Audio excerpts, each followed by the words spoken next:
ഈയിടെയായി സോഷ്യൽ മീഡിയയിലും മറ്റും വളരെയധികം ചർച്ച ചെയ്യപ്പെടുന്ന ഒരു കാര്യമാണ് മനുഷ്യർ സ്വാഭാവികമായി സസ്യാഹാരികളാണോ അഥവാ മാംസാഹാരികളാണോ എന്നത്, വെജിറ്റേറിയൻസ് അല്ലെങ്കിൽ നോൺ വെജിറ്റേറിയൻസ് ആണോ എന്നുള്ളത്. പലപ്പോഴും മനുഷ്യൻ സ്വാഭാവികമായി വെജിറ്റേറിയൻസ് ആണ് എന്നൊരു വാദം ഉയർന്നു വരാറുണ്ട്. എന്നാൽ ഇതിന് ശാസ്ത്രീയമായി വലിയ അടിത്തറയൊന്നുമില്ല. എന്ന് മാത്രമല്ല, ആദിമ മനുഷ്യർ മാംസം ഭക്ഷിച്ചിരുന്നു എന്നുള്ളതിന് പല തെളിവുകളുമുണ്ട് താനും. നമ്മുടെ ഏറ്റവും മുമ്പ് ആദിമ മനുഷ്യർ വരച്ചതെന്ന് പറയപ്പെടുന്ന ഗുഹാചിത്രങ്ങളും മറ്റും പരിശോധിച്ചാൽ അവയിൽ പലതും വേട്ടയുടെ ചിത്രങ്ങളാണ്. വലിയ മൃഗങ്ങളെ, കാട്ടുപോത്ത്, മാമത്ത് മുതലായ മൃഗങ്ങളെ കൂട്ടം ചേർന്ന് വേട്ടയാടുന്ന ചിത്രങ്ങളാണ് അതിൽ കാണുന്നത്. ഭക്ഷിക്കാനല്ലെങ്കിൽ ആദിമ മനുഷ്യൻ ഇവയെ എന്തിനാണ് വേട്ടയാടുന്നത് എന്ന ചോദ്യമുണ്ട്.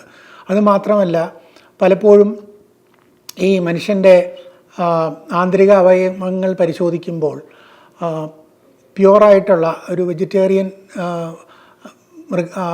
ജീവിക്ക് വേണ്ടിയുള്ള രീതിയിലുള്ള ഒരു ആന്തരിക ഘടനയല്ല അതിനുള്ളത്. പല്ലിനായാലും മറ്റ് ദഹന ഇന്ദ്രിയങ്ങൾക്കായാലും ഒരു മിക്സഡ് ഘടനയാണ് ഉള്ളത്. ഇതുകൊണ്ടൊക്കെ തന്നെ മനുഷ്യർ മാംസാഹാരവും സസ്യാഹാരവും ഒരുപോലെ കഴിച്ചിരുന്ന അല്ലെങ്കിൽ കഴിച്ചുകൊണ്ടിരിക്കുന്ന, അതാണ് സ്വാഭാവികമായ രീതി എന്നുള്ളതാണ് ഇപ്പോൾ ശാസ്ത്രജ്ഞന്മാർ കരുതുന്നത്.